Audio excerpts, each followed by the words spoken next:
কোরবানির বর্জ্য অপসারণে 2 সিটি কর্পোরেশনের সক্ষমতা বেড়েছে। প্রতি বছর প্রায় 25 লাখ পশু কোরবানি হয় ঢাকায়। এর মধ্যে প্রথম 2 দিনেই কোরবানি হয় অধিকাংশ পশু, ফলে বর্জ্য সরিয়ে নেয়ার চ্যালেঞ্জটাও থাকে বেশি। তারপরও কোরবানির 3 দিনের মধ্যেই সব বর্জ্য অপসারণের কৃতিত্ব দেখালো 2 সিটি কর্পোরেশন। আরও জানাচ্ছেন ফাল্গুনী রশিদ।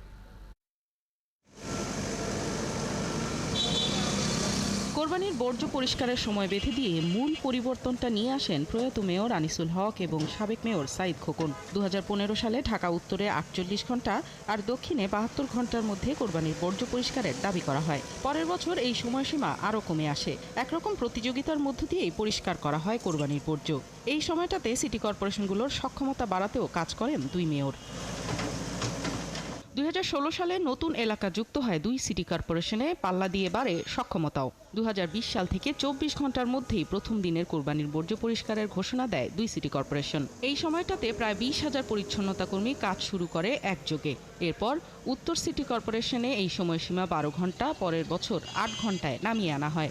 আর দক্ষিণে সরু অলিগুলির কথা বিবেচনায় 24 ঘন্টায় প্রথম দিনের বর্জ্য অপসারণের দাবি করা হয়।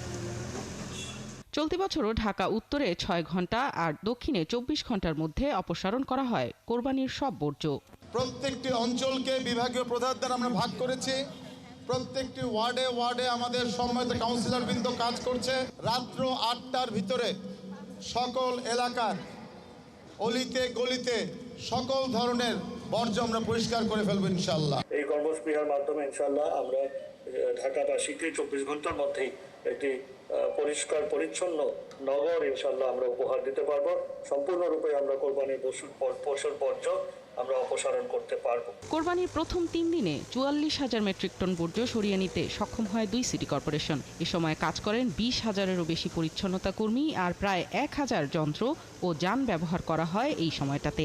সাধারণের সচেতনতা তো আছেই, সর্বোপরি এবার প্রতিটি ওয়ার্ডে কাউন্সিলররা তৎপর ছিলেন বলেই নির্ধারিত সময়ে কোরবানির বর্জ্য পরিষ্কার করা সম্ভব হয়েছে বলে মনে করেন সংশ্লিষ্টরা।